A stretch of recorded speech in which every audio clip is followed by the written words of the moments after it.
ആശ്വാസം നേടാം. ഹൃത്തിനുള്ളിൽ ജീവൻ നൽകും വചനം, തിരുവചനം. മിശിഹായിൽ ഏറ്റവും സ്നേഹം നിറഞ്ഞവരെ, ദൈവത്തിൻ്റെ ജീവനുള്ള വചനവുമായി നിങ്ങളുടെ കൂടെ ആയിരിക്കാൻ ദൈവം ഒരുക്കിയ ഈ നല്ല അവസരത്തെ ഓർത്ത് നമുക്ക് ദൈവത്തോട് നന്ദി പറയാം. ഇന്ന് നാം കേൾക്കുന്ന ദൈവത്തിൻ്റെ വചനം ഒരു പുതിയ ബോധ്യവും പുതിയ ഒരു ഉൾക്കാഴ്ചയും നമ്മുടെ ജീവിതത്തിലേക്ക് ദൈവം നൽകിത്തരും. ഇന്നത്തെ ഈ ദൈവവചനം ഒരു വലിയ അനുഗ്രഹമായി നിങ്ങൾക്ക് മാറും എന്നുറപ്പാണ്. കാരണം ഇന്ന് നാം കേൾക്കുന്ന ദൈവവചനം ഈ ഒരു ചിന്തയുടെ അടിസ്ഥാനത്തിലാണ്. ദൈവത്തോട് മാത്രം മതി എന്ന് പറയരുത്, ദൈവത്തോട് മാത്രം മടുത്തു എന്ന് പറയരുത്, ദൈവത്തോട് മാത്രം ഇല്ല എന്നും പറയരുത്. ഈ 3 വിഷയങ്ങളെ ദൈവവചനത്തെ അടിസ്ഥാനത്തിൽ നൽകിക്കൊണ്ട് ഒരു പുതിയ ബോധ്യത്തിലേക്ക് ഞങ്ങളെ നയിക്കുകയാണ്.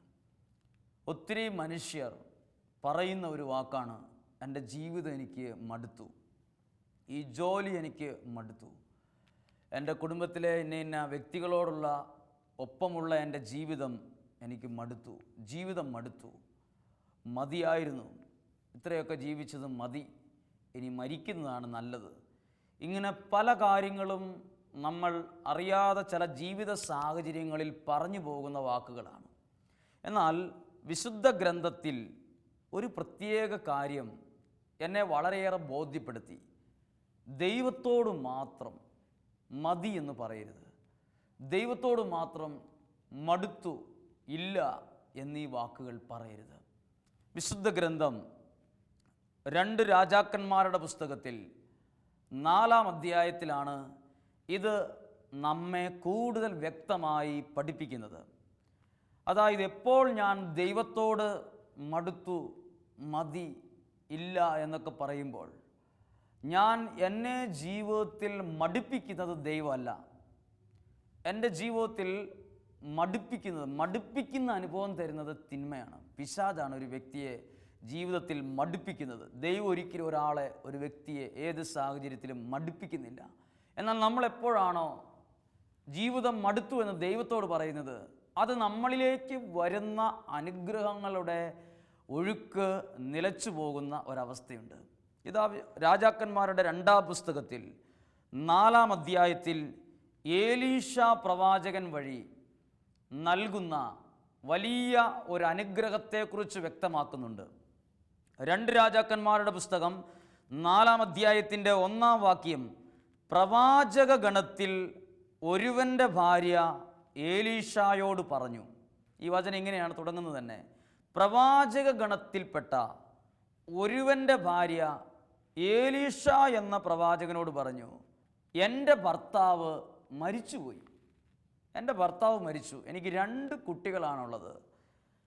എന്നാൽ ഏലീശ പ്രവാചക, എൻ്റെ ഭർത്താവ് മരിച്ചതിനോട് ചേർന്നുള്ള എൻ്റെ വലിയൊരു ദുഃഖമാണ്, എൻ്റെ ഭർത്താവ് ജീവിച്ചിരുന്നപ്പോൾ കുറേ ആളുകളോട് പണം കടം മേടിച്ചിട്ടുണ്ടായിരുന്നു, ആ പണം കൊടുക്കാൻ ഒത്തിട്ടില്ല.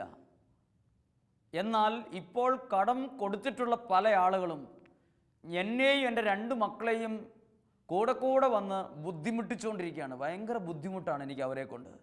അവർ പറയുന്നൊരു കാര്യം, എൻ്റെ 2 മക്കളെയും അവർക്ക് അടിമജോലി ചെയ്യാൻ വേണ്ടി ഞാൻ വിട്ടുകൊടുക്കണമെന്നാണ് ഈ പണം കൊടുത്തിട്ടുള്ളവർ പറയുന്നത്. പക്ഷേ എൻ്റെ മനസ്സ് എൻ്റെ 2 കുട്ടികളെയും അടിമജോലിക്ക് വിടാൻ എനിക്ക് മനസ്സില്ല, എനിക്കത് പറ്റില്ല, അവർ ചെറിയ പ്രായമുള്ളവരാണ്, അവരെ അടിമപ്പണിക്ക് വിടാൻ പറ്റില്ല. അപ്പോൾ ഏലീശ പ്രവാചകനോട് ഈ സഹോദരി പറയുകയാണ്, ഞാൻ വലിയൊരു സങ്കടത്തിലാണ്, അതുകൊണ്ട് എന്തെങ്കിലും ഒരു കാര്യം ഞങ്ങളുടെ കുടുംബത്തിന് വേണ്ടി ചെയ്തു തരണം. ഇത് കേൾക്കുമ്പോൾ 2-ാം തിരുവചനത്തിൽ ഇപ്രകാരം ഏലീശ പറഞ്ഞു, ഏലീശ അവളോട് പറഞ്ഞു, ഞാൻ എന്തു ചെയ്യണം എന്ന് നീ എന്നോട് പറയുക, ഞാൻ എന്താണ് ചെയ്യേണ്ടതെന്ന് നീ പറയുക, നിൻ്റെ വീടിൻ്റെ കടം മാറ്റിത്തരണമെന്നാണ് ഏലീശായായ ഞാൻ നിനക്ക് വേണ്ടി ചെയ്തു തരണം എന്ന് നീ ആഗ്രഹിക്കുന്നെങ്കിൽ ഒരു കാര്യം ചെയ്യുക, ഞാൻ നിന്നോടൊരു ചോദ്യം ചോദിക്കാം. ചോദ്യം ഇതാണ്, നിൻ്റെ വീട്ടിൽ എന്നാ ഉണ്ട്? ഏലീശ പ്രവാചകൻ ചോദിച്ച ചോദ്യം ഇതാണ്. നിൻ്റെ വീട്ടിൽ എന്നാ ഉണ്ട്? അപ്പോൾ ഈ സഹോദരി ഇപ്രകാരം പറഞ്ഞു, എൻ്റെ വീട്ടിൽ ആകെയുള്ളത് ഇപ്പോഴുള്ളത് ഒരു ഭരണി എണ്ണ മാത്രമേ ഉള്ളൂ. ഒരേ ഒരു ഭരണി എണ്ണ മാത്രമേ ഉള്ളൂ. ഈ എണ്ണ വിറ്റാൽ പോലും, എങ്ങനെ വിറ്റാലും ഇതാരുടെയും കടം വീട്ടാൻ ഒക്കത്തില്ല, കഴിയില്ല. ഏലീശ പ്രവാചകൻ ഒരു പ്രകാരം പറഞ്ഞു, നീ ചെന്ന് നിൻ്റെ വീട്ടിൽ ഒരു പാത്രത്തിൽ മാത്രം, ഒരു ഭരണി എണ്ണ ഉണ്ടല്ലോ, ആ ഒരു ഭരണി എണ്ണ ബാക്കിയുള്ള നിൻ്റെ വീട്ടിലെ കാലിയായിട്ടിരിക്കുന്ന ഒന്നുമില്ലാത്ത പാത്രങ്ങളിലേക്കെല്ലാം അത് ഓരോന്നായി പകരുക. എണ്ണയുള്ള ഭരണി, ആ ഭരണി തന്നെ എടുത്ത് ഓരോ പാത്രങ്ങളിലേക്കും അത് പകരുക. ഈ സഹോദരി ഏലീശ പ്രവാചകൻ പറഞ്ഞത് കേട്ട് 2 മക്കളോടും ചേർന്ന് വീടിൻ്റെ അകത്ത് കയറി വാതിലടച്ച് ഈ ഒരു ഭരണി എണ്ണയെടുത്ത് വീട്ടിലുള്ള ഫ്രീ ആയിട്ടിരുന്ന, കാലിയായിട്ടിരുന്ന, ഒന്നും ഇല്ലാതിരുന്ന ഒരു പാത്രത്തിലേക്ക് അത് പകർന്നപ്പോൾ ഒരു അത്ഭുതം കാണുകയാണ്. ആദ്യമുണ്ടായിരുന്ന ആ ഭരണിയിലെ എണ്ണ അതുപോലെ തന്നെ ഇരിക്കുന്നു എന്ന് മാത്രമല്ല, ഈ ഭരണിയിലെ എണ്ണ അടുത്ത പാത്രത്തിലേക്ക് ഒഴിച്ചപ്പോൾ അത് നിറയുകയും ചെയ്തു. ഇത് വീണ്ടും അത് 2 പാത്രം ഇപ്പോൾ നിറഞ്ഞു. ഒഴിച്ച ആ പാത്രവും നിറഞ്ഞു, ഒഴിക്കാൻ ആദ്യം എടുത്ത ഭരണി അത് നിറഞ്ഞു തന്നെ ഇരിക്കുന്നു. അപ്പോൾ ഈ സഹോദരി ആ വീട്ടിലെ മുഴുവൻ കാലിപ്പാത്രങ്ങളിലും ഈ എണ്ണ പകർന്നു കഴിഞ്ഞു. അപ്പോൾ അവിടെയുള്ള ആ വീട്ടിലെ മുഴുവൻ പാത്രങ്ങളിലും എണ്ണ നിറഞ്ഞു. ഉടനെ ഈ സഹോദരി ഏലീശ പ്രവാചകനോട് ചോദിച്ചു, ഇഷ്ടംപോലെ എണ്ണ ഇങ്ങനെ വർദ്ധിച്ചുകൊണ്ടിരിക്കുകയാണ്. അപ്പോൾ ഏലീശ പ്രവാചകൻ പറഞ്ഞു, നിൻ്റെ മക്കളെ നിങ്ങളുടെ വീടിൻ്റെ അടുത്തുള്ള അയൽ കുടുംബങ്ങളിലേക്ക് അയക്കുക. അയൽ വീടുകളിലേക്ക് അയച്ചിട്ട് അവിടെ ഉണ്ടാകും, ചില വീടുകളിൽ ഉപയോഗമില്ലാത്ത അല്ലെങ്കിൽ കാലിയായിട്ടുള്ള പാത്രങ്ങളുണ്ടാകും, ഭരണികളുണ്ടാകും. അത് അവരെ കൊണ്ട് എടുപ്പിച്ച് വീട്ടിൽ കൊണ്ടുവരിക. അത് കൊണ്ടുവന്നിട്ട് അങ്ങനെയുള്ള എല്ലാ പാത്രങ്ങളിലേക്കും അത് പകരുക. പിന്നീട് ഏലീശ പ്രവാചകൻ പറഞ്ഞത് കേട്ട് ഈ സഹോദരി 2 മക്കളെയും 2 സൈഡുകളിലേക്ക് അയച്ചു. ഓരോ വീടുകളിലേക്കും അയച്ച് അവിടെ ഏതെങ്കിലും പാത്രം വെറുതെ ഇരിപ്പുണ്ടോ, ഫ്രീ ആയിട്ടുണ്ടോ, കാലിയായിട്ടുണ്ടോ, അതെല്ലാം എടുത്തുകൊണ്ട് സ്വന്തം വീട്ടിൽ കൊണ്ടുവന്ന് ഈ ഏലീശ പ്രവാചകൻ പറഞ്ഞതുപോലെ എണ്ണ പകർന്നു. അങ്ങനെ പാത്രങ്ങൾ മുഴുവൻ ശേഖരിച്ചിട്ടും എണ്ണയുടെ ഒഴുക്ക് ഒട്ടും കുറയുന്നില്ല. ഇഷ്ടം പോലെ എണ്ണ നിറഞ്ഞു. അപ്പോൾ ഈ എണ്ണ ഒഴിച്ചുകൊണ്ടിരുന്ന ഈ സഹോദരിയും 2 മക്കളും ഇങ്ങനെ ചിന്തിക്കുകയാണ്, ഓ മടുത്തു. മക്കൾ 2 പേരും പറഞ്ഞു, മടുത്തല്ലോ അമ്മേ, ഈ പാത്രത്തിന് വേണ്ടി ഓടി മടുത്തു, മതിയായിരുന്നു എന്ന അർത്ഥത്തിൽ ചിന്തിച്ചപ്പോൾ മുതൽ വിശുദ്ധ ഗ്രന്ഥം എഴുതിയിരിക്കുകയാണ്, അപ്പോൾ മുതൽ എണ്ണയുടെ ഒഴുക്ക് നിലച്ചു, സ്റ്റോപ്പായി. എപ്പോൾ മുതൽ? മടുത്തു. ദൈവം ഒരു നല്ല അനുഗ്രഹം ആ വീട്ടിലേക്ക് നൽകാൻ തുടങ്ങി. കുറേ അധ്വാനിച്ചു. അപ്പോൾ അവർക്ക് മനസ്സിലൊരു മടുപ്പ് തോന്നുകയാണ്, മടുത്തു, മതിയായിരുന്നു എന്ന്, ഇനി പാത്രമൊന്നും ഇല്ല. അങ്ങനെ അവസ്ഥ. മടുത്തു എന്നും മതിയെന്നും ഇല്ല എന്നും ഒരിക്കലും ദൈവത്തോട് പറയരുത്. അത് ദൈവാനുഗ്രഹം നിന്നുപോകും, നിലച്ചു പോകും. ഈ ഒരു വചനം നമ്മുടെ ജീവിതത്തിൽ വളരെയേറെ സ്വാധീനം ചെലുത്തുന്നതാണ്. നമ്മുടെ ജീവിതത്തിൽ പല സങ്കടങ്ങളിലും നമുക്ക് തോന്നും, ഇത് മടുത്തു, മതിയായിരുന്നത്. മതി എന്ന് നമ്മളെക്കൊണ്ട് പറയിപ്പിക്കുന്നത് തിന്മയാണ്. നമ്മളെക്കൊണ്ട് മടുപ്പിക്കുന്നതും മതി എന്ന് പറയിപ്പിക്കുന്നതും. പ്രിയപ്പെട്ടവരെ, ഒരു വ്യക്തിയുടെ ജീവിത അനുഭവം ഇങ്ങനെയാണ്. അദ്ദേഹം വളരെയേറെ പാവപ്പെട്ട കുടുംബങ്ങളിൽ വളർന്ന് പഠിച്ചു, മിടുക്കനായി ഒരു കോൺട്രാക്ടറായി മാറിക്കഴിഞ്ഞപ്പോൾ ആ കുടുംബത്തിൽ സാമ്പത്തികമായി ഉയർന്നു, സാമ്പത്തിക ഭദ്രതയായി എല്ലാം കഴിഞ്ഞപ്പോൾ അദ്ദേഹത്തിന് ചില ദിവസങ്ങളിൽ പണിക്കാരില്ലാത്ത അദ്ദേഹത്തിന് 26ഓളം വർക്കുകൾ ഇങ്ങനെ പെൻഡിങ് കിടക്കുകയാണ്. 26ഓളം കെട്ടിടങ്ങൾ നിർമ്മിച്ചു കൊടുക്കാനുള്ള പെൻഡിങ് കിടക്കുമ്പോൾ ആവശ്യത്തിന് പണിക്കാരില്ല. എന്നാൽ ഇഷ്ടം പോലെ ഓർഡറുകളാണ്. പുതിയ കെട്ടിടങ്ങൾ, വീടുകൾ പണിയാനുള്ള ഓരോരോ ഓഫറുകൾ ഇങ്ങനെ വന്നുകൊണ്ടിരിക്കുകയാണ്. പണിയിപ്പിച്ചുകൊണ്ടിരിക്കുമ്പോൾ അദ്ദേഹം ഒരു ദിവസം ഇങ്ങനെ ചിന്തിച്ചു, ഈ പണി മടുത്തു, മതിയായിരുന്നു, ഇത് പണിക്കാരുമില്ല, ആൾക്കാരുടെ ശല്യം, മടുത്തു എന്ന് ദൈവത്തോട് ഒരു ദിവസം അങ്ങനെ പറഞ്ഞു. അദ്ദേഹം പറയുകയാണ്, ആ വർഷത്തോടുകൂടി എനിക്ക് എന്താണെന്നറിയില്ല, വർക്കുകളൊക്കെ അങ്ങ് കുറഞ്ഞു പോയി. വർക്കുകൾ കുറഞ്ഞ് പിന്നീട് ഒരു വർക്ക് പോലും, ഒരു കെട്ടിടം നിർമ്മിക്കാനുള്ള, കെട്ടിടത്തിനുള്ള ഒരു പണി പോലും ഇല്ലാതായി. അദ്ദേഹം പ്രാർത്ഥിക്കാനായിട്ട് അദ്ദേഹം ഒരു സ്ഥലത്ത് വന്നു. അങ്ങനെ ആ സ്ഥലത്ത് വരുമ്പോൾ അവിടെ ഉള്ള ആ വ്യക്തിയിലൂടെ അദ്ദേഹത്തിന് വേണ്ടിയുള്ള ദൈവസ്വരം ഇപ്രകാരമാണ് കേട്ടത്. ഈ വചനത്തിൻ്റെ അടിസ്ഥാനത്തിൽ ദൈവം തന്ന അനുഗ്രഹങ്ങൾ സ്വീകരിച്ചിട്ട് അധ്വാനിച്ചിട്ട് പറയരുത് മടുത്തു, മതിയായിരുന്നു എന്ന് പറയരുത്. അന്ന് അദ്ദേഹത്തിന് ദൈവത്തിൻ്റെ ഒരു സ്വരം ഇങ്ങനെയാണ് കേട്ടത്: ഞാൻ എൻ്റെ ജീവിതത്തിൽ ദൈവം തന്ന അനുഗ്രഹങ്ങൾ സ്വീകരിച്ച് അങ്ങനെ മുന്നോട്ട് പോകുമ്പോൾ അല്പം പണിക്കാരില്ലാത്തതിൻ്റെ പേരിൽ മാത്രം ഞാൻ ദൈവത്തോട് ഇങ്ങനെ പറഞ്ഞുപോയി, മടുത്തു എന്ന് പറഞ്ഞു, മടുത്തു, മതി എന്ന് പറഞ്ഞു, ഇത്രയൊക്കെ പണി മതി. അങ്ങനെ ചിന്തിച്ചപ്പോൾ മുതൽ എൻ്റെ വർക്കില്ലാതായി.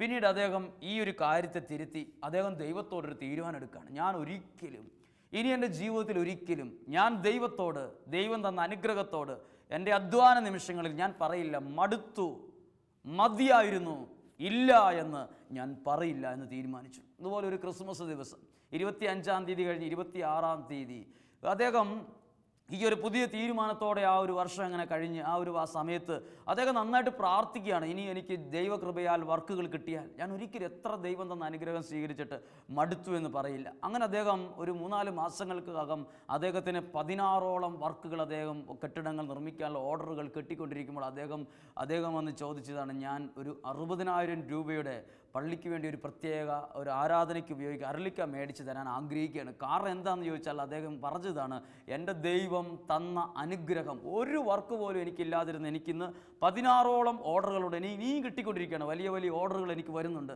അദ്ദേഹം പറഞ്ഞാൽ ഞാൻ എന്നു മുതലാണ് തീരുമാനം എടുത്തത് ദൈവത്തിൻ്റെ അനുഗ്രഹങ്ങൾ സ്വീകരിച്ച് മടുത്തു, മതി എന്ന് ഞാൻ ആ പറച്ചിൽ അന്നത്തോടുകൂടി നിർത്തി. എൻ്റെ ദൈവം എന്നെ കൂടുതൽ അനുഗ്രഹിക്കാൻ തുടങ്ങി. പ്രിയപ്പെട്ടവരെ, ഇതാ ഈ 2 രാജാക്കന്മാരുടെ പുസ്തകത്തിലൂടെ ദൈവവചനം ഈ അനുഭവങ്ങളിലൂടെ എല്ലാം പഠിപ്പിക്കുകയാണ്.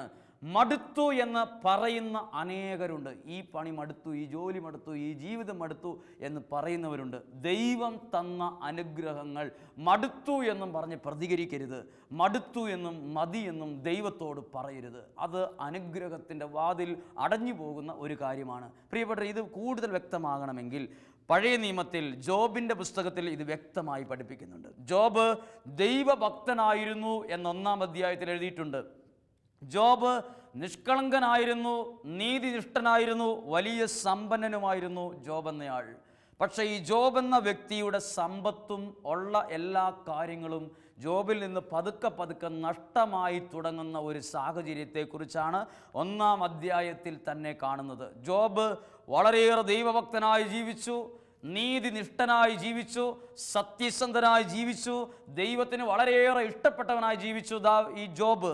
എന്നാൽ ജോബിൻ്റെ 1-ാം അധ്യായം 13 മുതൽ ജോബിന് പുറകോട്ട് പോകാൻ തുടങ്ങി. ജോബ് സാമ്പത്തികമായി പുറകോട്ട് പോയി. ജോബിൻ്റെ കുടുംബത്തിൽ നിന്ന് പലതരം അനർത്ഥങ്ങളുണ്ടായി. ജോബിൻ്റെ ശരീരത്തിൽ തന്നെ രോഗങ്ങളുണ്ടായി. പലതരത്തിലുള്ള പ്രശ്നങ്ങളിലൂടെയും പ്രതിസന്ധികളിലൂടെയും ജോബ് എന്ന നീതിമാൻ, ജോബ് എന്ന ദൈവത്തിന് പ്രീതികരമായി ജീവിച്ച ഈ വ്യക്തിക്ക് കടന്നു പോകേണ്ടതായി വന്നു. ജോബ് എന്ന വ്യക്തി സങ്കടത്തിലൂടെ കടന്നു പോകുന്നത് ജോബിൻ്റെ ഭാര്യ മനസ്സിലാക്കി. 2 കാര്യങ്ങളാണ് നടക്കുന്നത്. ജോബാണ് സങ്കടത്തിലൂടെ കടന്നു പോകുന്നത്. ജോബാണ് വലിയ ശരീരത്തിൽ വലിയ വ്രണങ്ങളും മുറിവുകളും ഒക്കെ പറ്റിയ രോഗങ്ങളായിട്ടിരിക്കുന്ന അവസ്ഥ, എല്ലാവരാലും ഒറ്റപ്പെട്ട ഒരു അനുഭവത്തിലൂടെ കടന്നു പോകുമ്പോൾ ജോബിൻ്റെ ഭാര്യ അടുത്തു വന്ന് ചോദിക്കുന്ന ഒരു ചോദ്യമുണ്ട്. 2-ാം അധ്യായം 8 മുതലുള്ള തിരുവചനങ്ങൾ. ജോബ് ചാരത്തിലിരുന്ന് ഓട്ടുകഷണം കൊണ്ട് ശരീരം ചുരണ്ടിക്കൊണ്ടിരിക്കുമ്പോൾ അവൻ്റെ ഭാര്യ അടുത്തു വന്ന് അവനോട് പറഞ്ഞു: ഇനിയും ദൈവഭക്തിയിൽ ഉറച്ചു നിൽക്കുകയാണോ? ദൈവത്തെ ശപിച്ചിട്ട് മരിക്കുക നിങ്ങൾക്ക് മടുത്തില്ലേ?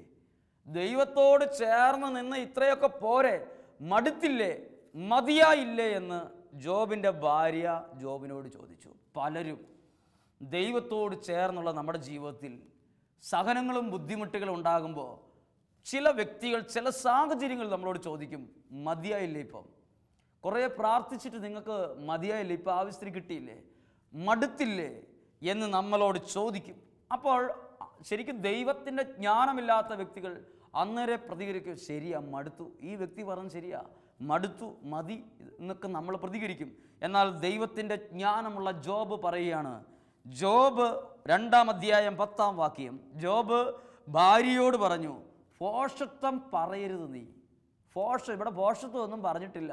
ന്യായമായ രീതിയിൽ ചിന്തിച്ചാൽ ജോബിൻ്റെ ഭാര്യ എന്ത് ഭോഷത്വമാണ് പറഞ്ഞത്? ഇത്രയും അവസ്ഥകൾ, വളരെ തകർച്ചയും ദാരുണമായ സാഹചര്യങ്ങളും കണ്ടപ്പോഴാണ് ജോബിൻ്റെ ഭാര്യ ഈ രീതിയിൽ പറഞ്ഞത്. എന്നാൽ ജോബ് പറയാണ്: ജോബ് പറഞ്ഞത് ഇങ്ങനെയല്ല, ജോബ് പറഞ്ഞത് ഇങ്ങനെയല്ല. എന്ത് പറഞ്ഞില്ല? ഇത് ശരിയാ, നീ അന്ന് പറഞ്ഞത് ശരിയായിരുന്നു, എനിക്കൊരു മണ്ടത്തരം പറ്റിപ്പോയി എന്നല്ല പറഞ്ഞത്. ജോബ് ഭാര്യയോട് പറഞ്ഞു, നീ എന്തിനാ ഈ ഭോഷത്വം പറയുന്നത്? ഈ ഭോഷത്വം നീ എന്തിനാ എഴുന്നള്ളിക്കുന്നത്? നീ അങ്ങനെ നിർത്തുക. ദൈവകരങ്ങളിൽ നിന്ന് നന്മ സ്വീകരിച്ച നാം തിന്മയും സ്വീകരിക്കാൻ മടിക്കുകയോ? ഒന്നിലും ജോബ് നാവുകൊണ്ട് പോലും പാപം ചെയ്തില്ല. പ്രിയപ്പെട്ടവരെ, നമ്മൾ ചിന്തിക്കേണ്ട ഒരു കാര്യമാണ്. നാവുകൊണ്ട് പോലും എന്താണ്? നാവുകൊണ്ട് പോലും പാപം ചെയ്തില്ല എന്ന് പറഞ്ഞാൽ നമ്മൾ നാവുകൊണ്ടാണ് പറയുന്നത് മടുത്തു എന്ന്, മതി എന്നൊക്കെ നാവുകൊണ്ടാണ് പറയുന്നത്. അല്ലെങ്കിൽ ചില വ്യക്തികളോട് എൻ്റെ ഈ സാഹചര്യത്തിൽ ഞാൻ മടുത്തു കേട്ടോ എന്ന് നാവുകൊണ്ടാണ് പറയുന്നത്. ജോബ് കൃത്യമായിട്ട് പറയുകയാണ്, നാവുകൊണ്ട് പോലും പറയരുത്. നീ ഭോഷത്വമാണിപ്പോൾ പറഞ്ഞത്. ഏതാ ഭോഷത്വം പറഞ്ഞത്? ഇത് മടുത്തു, ഈ സങ്കടമൊക്കെ വന്നപ്പോൾ മടുത്തു എന്ന് പറഞ്ഞത് ഭോഷത്വമാണെന്ന് ജോബ് പറയുന്നു. ഈ ഒരു രോഗാവസ്ഥയിൽ ഇത് വേണ്ട, ഇത് മടുത്തില്ലേ, മതിയായില്ലേ എന്ന് ചോദിച്ചത് ഭോഷത്വമാണെന്ന് ജോബ് പറയുന്നു. പ്രിയപ്പെട്ടവരെ, ഈ മടുത്തു എന്ന് മാത്രം ജോബ് പറയുന്നില്ല. ജോബിൻ്റെ പുസ്തകത്തിൽ അവസാന ഭാഗങ്ങളിലേക്ക് വരുമ്പോൾ നമ്മൾ കാണുന്നത് ജോബ് എന്ന വ്യക്തി കൂടുതൽ, ആദ്യത്തേതിനേക്കാൾ കൂടുതൽ ഇരട്ടിയായി അനുഗ്രഹിച്ച അവസ്ഥയെക്കുറിച്ചാണ്. അതുകൊണ്ട് നമ്മൾ ഇന്ന് ജീവിതത്തിൽ ഈ ദൈവവചന ശുശ്രൂഷയിലൂടെ, ഈ ദൈവവചനത്തിലൂടെ ഞാനും ഇത് കേട്ടുകൊണ്ടിരിക്കുന്ന നിങ്ങളും മനസ്സിലാക്കേണ്ട ആത്മീയ യാഥാർത്ഥ്യമാണ്, ജീവിതത്തിൽ മടുക്കരുത്. മതി എന്ന് ദൈവത്തോട് പറയരുത്, വേണ്ടായിരുന്നു എന്ന് പറയരുത്.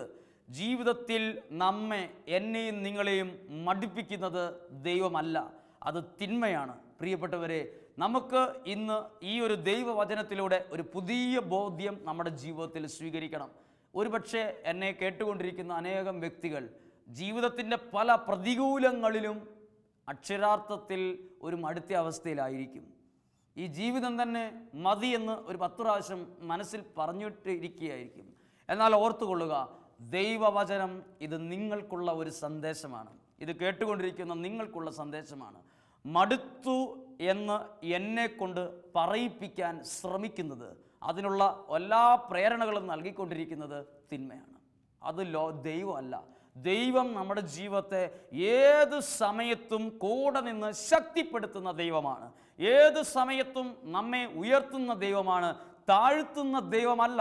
നമ്മുടെ വിശുദ്ധ ഗ്രന്ഥത്തിൽ മുഴുവൻ കാണുന്നത് താഴ്ത്തിക്കളയുന്ന, പരാജയപ്പെടുത്തുന്ന, ഒറ്റപ്പെടുത്തിക്കളയുന്ന ഒരു ദൈവത്തെക്കുറിച്ചല്ല, നമ്മെ കൂടെ നിന്ന് ബലപ്പെടുത്തുന്ന, ശക്തിപ്പെടുത്തുന്ന, വിജയത്തിലേക്ക് കൊണ്ടുവരുന്ന ഒരു ദൈവത്തെക്കുറിച്ചാണ് നമ്മൾ ബൈബിളിൽ കാണുന്നത്. എത്രയോ പരാജയപ്പെട്ട വ്യക്തികളെയും ദൈവം വീണ്ടും ആ വ്യക്തികളെ കൂടെ നിർത്തി വിജയത്തിലേക്ക് കൊണ്ടുവരുന്ന ഒരു സർവശക്തനായ ദൈവത്തെക്കുറിച്ചാണ് കാണുന്നത്. അതുകൊണ്ട് പ്രിയപ്പെട്ടവരെ, ഇന്ന് ദൈവവചന ശുശ്രൂഷയിലൂടെ നമ്മൾ കണ്ട ആത്മീയ യാഥാർത്ഥ്യമാണ്, മടുത്തു, മതി എന്ന് പറയരുത്. ഒരു പക്ഷേ 1000 വട്ടം നമ്മൾ പറഞ്ഞ വാക്കായിരിക്കും മടുത്തു, മതി എന്ന് 1000 വട്ടം പറഞ്ഞിട്ടുണ്ടാകും. എന്നാൽ ഈ ദൈവവചനത്തിലൂടെ ഒരു പുതിയ തീരുമാനമെടുക്കാൻ സർവശക്തനായ ദൈവം നിങ്ങളെ ഇന്ന് അനുഗ്രഹിക്കുകയാണ്. മടുത്തു എന്ന് പറയരുത്. അതാണ് 2 രാജാക്കന്മാരുടെ പുസ്തകത്തിൽ എലീശ പ്രവാചകനിലൂടെ സർവശക്തനായ ദൈവം എന്നെയും നിങ്ങളെയും പഠിപ്പിക്കുന്ന യാഥാർത്ഥ്യം. സർവശക്തനായ ദൈവം പഠിപ്പിക്കുകയാണ്. എലീശ എന്ന വ്യക്തിയിലൂടെ ദൈവം എന്നെയും നിങ്ങളെയും പഠിപ്പിച്ച കാര്യം ഒരിക്കൽ കൂടി ഓർമ്മിപ്പിക്കുകയാണ്. ഇത് ബൈബിളിൽ നിങ്ങളുടെ കൈകളിൽ ഉണ്ടെങ്കിൽ വായിക്കുക. ഇത് ശരിക്കും നിങ്ങൾ മനസ്സിലാക്കുക. ഒന്നുമില്ലാതിരുന്ന ഒരു കുടുംബം, ഒന്നുമില്ലാണ്ട് തകർന്നു പോയൊരു കുടുംബം, ആകെ ആ വീട്ടിലുണ്ടായിരുന്നത് ഒരേ ഒരു ഭരണി എണ്ണ മാത്രം. ആ ഒരു ഭരണി എണ്ണയാണ് ദൈവം വർദ്ധിപ്പിച്ച് ഇഷ്ടം പോലെ ഉള്ള ഒരു സമൃദ്ധമായ ഒരു അവസ്ഥയിലേക്ക് മാറ്റിയത്. സമൃദ്ധമായ ഒരു അവസ്ഥയിലേക്ക് മാറ്റുമ്പോൾ അതേ വ്യക്തികൾ തന്നെ അവിടെ കുറേ അനുഗ്രഹങ്ങൾ വന്നപ്പോൾ അവർ ചിന്തിക്കുകയാണ്, മടുത്തു, ഇത്രയും മതിയായിരുന്നല്ലോ, ആവശ്യത്തിനായല്ലോ എന്ന് ചിന്തിക്കുകയാണ്. അപ്പോൾ മുതൽ ആ എണ്ണയുടെ ഒഴുക്ക് നിലച്ചു എന്ന് 4-ാം അധ്യായത്തിൽ 7-ാം തിരുവചനത്തിൽ ഇപ്പോൾ കാണുന്നുണ്ട്. അവൾ ദൈവപുരുഷൻ്റെ അടുത്ത് ചെന്ന് വിവരമറിയിച്ചപ്പോൾ അവൻ പറഞ്ഞു, പോയി ഇപ്പോഴുള്ള എണ്ണ എടുത്ത് വിറ്റിട്ട് കടം വീട്ടുക. പ്രിയപ്പെട്ടവരെ, ഇതിനെത്രയോ വർധനവ് സമൃദ്ധിയും അവരുടെ ജീവിതത്തിൽ ഉണ്ടാകുമായിരുന്നു. മടുത്തു എന്നും മതി എന്നും പറഞ്ഞപ്പോൾ ആ സമൃദ്ധിയുടെ അളവ് അവിടെ കുറഞ്ഞു, അവിടെ സ്റ്റോപ്പായി. പ്രിയപ്പെട്ടവരെ, നമ്മുടെ ജീവിതത്തിലേക്കും ഇത് കേട്ടുകൊണ്ടിരിക്കുന്ന നിങ്ങളുടെ ജീവിതത്തിലേക്കും വലിയ ദൈവത്തിൻ്റെ അനുഗ്രഹങ്ങൾ ഇങ്ങനെ വരും, ഉറപ്പാണത്. അത് യാഥാർത്ഥ്യമാണ്. ഒത്തിരി സങ്കടത്തോടെയാണ് ഇരിക്കുന്നതെങ്കിൽ എൻ്റെ ജീവിതത്തിൽ എവിടെയാണ് ദൈവാനുഗ്രഹം എന്ന് ചിന്തിക്കരുത്. നമ്മുടെ ജീവിതത്തിലേക്ക് ദൈവത്തിന് അനുഗ്രഹം ഇങ്ങനെ വരും. അപ്പോൾ കുറേ ആദ്യമൊക്കെ സ്വീകരിക്കുമ്പോൾ നമുക്ക് നല്ല സന്തോഷമായിരിക്കും, നല്ല സന്തോഷം, ദൈവത്തിന് അനുഗ്രഹം. കുറേ കഴിയുമ്പോൾ നമ്മൾ അറിയാതെ പറയും, ഇത്രയൊക്കെ മടുത്തു, ഇനി ഓടാൻ വയ്യ, ഇനി അധ്വാനിക്കാൻ വയ്യ എന്ന് നമ്മൾ ചിന്തിക്കും. മടുത്തു എന്നും മതിയെന്നും ദൈവത്തോട് പറയരുത്. ഈ ഒരു പുതിയ ബോധ്യമാണ് ഇന്നത്തെ ദൈവവചനത്തിലൂടെ നിങ്ങൾക്ക് സർവശക്തനായ ദൈവം നൽകി അനുഗ്രഹിക്കുന്നത്. ഒരു നിമിഷം കണ്ണുകളടച്ച് പ്രാർത്ഥിക്കുകയാണ്. ഇത് നമ്മൾ കേട്ട 2 രാജാക്കന്മാരുടെ പുസ്തകം 4-ാം അധ്യായം 1 മുതൽ 7 വരെയുള്ള തിരുവചനങ്ങൾ, ജോബിൻ്റെ പുസ്തകത്തിലെ ആദ്യത്തെ 1-ാമത്തെ അധ്യായം 2-ാമത്തെ അധ്യായത്തിൻ്റെയും പകുതി വരെയുള്ള ഭാഗങ്ങളിൽ കാണുന്നത് മടുത്തു എന്നും മതി എന്നും പറയരുത് എന്ന വ്യാഖ്യാനമാണ്, എന്ന ദൈവവചനമാണ്. ഇന്ന് നമ്മൾ കേട്ട ഈ കാര്യങ്ങൾ ജീവിതത്തിൽ ഒരു പുതിയ ഒരു ബോധ്യമാണ് നിങ്ങൾക്ക് നൽകുന്നത്. നിങ്ങളൊരു പക്ഷേ ഈ ലോകത്തിലുള്ള എല്ലാ വ്യക്തികളെക്കാൾ കൂടുതൽ സഹിക്കുന്ന വ്യക്തി ഞാനാണെന്ന് ചിന്തിച്ചുകൊണ്ടിരിക്കുന്ന വ്യക്തിയായിരിക്കും. ഈ ലോകത്തിലെ ഏറ്റവും ഭാഗ്യം കെട്ടയാൾ ഞാനായിരിക്കും എന്നൊരു പക്ഷേ ഞാൻ മനസ്സിൽ ചിന്തിച്ചുകൊണ്ടിരിക്കുന്ന ആളായിരിക്കും നിങ്ങൾ. അങ്ങനെ നിങ്ങൾ ഒരിക്കലും പറയരുത് ജീവിതത്തിൽ ഞാൻ മടുത്തു, ഇന്ന കാരണങ്ങളാൽ എനിക്കിത് മതിയായി പറയരുത്. ഈ സാഹചര്യങ്ങളൊക്കെ മാറി നല്ലൊരു സന്തോഷമുള്ള സാഹചര്യം സർവശക്തനായ ദൈവം എനിക്ക് നിങ്ങൾക്ക് ഒരുക്കി തരും. കാരണം നമ്മുടെ ദൈവം ഒരു മനുഷ്യനെ ഉയർത്തുന്ന ദൈവമാണ്, സങ്കടത്തിലേക്ക് താഴ്ത്തുന്ന ദൈവമല്ല. നമ്മൾ പ്രാർത്ഥിക്കുന്നു, നമ്മൾ ഒരിക്കലും ഏത് സാഹചര്യത്തിലും, ഏത് പ്രതികൂലത്തിലും, ഏത് സങ്കടത്തിലും മടുത്തു മതി ഇല്ല എന്ന് പറയരുത്. ഈ ഒരു വലിയ കൃപ സർവശക്തനായ ദൈവം ഈ വചന ശുശ്രൂഷയിലൂടെ നിങ്ങൾക്ക് നൽകി നിങ്ങളെ സമൃദ്ധമായി അനുഗ്രഹിക്കട്ടെ എന്ന് പ്രാർത്ഥിക്കുന്നു. ആമേൻ.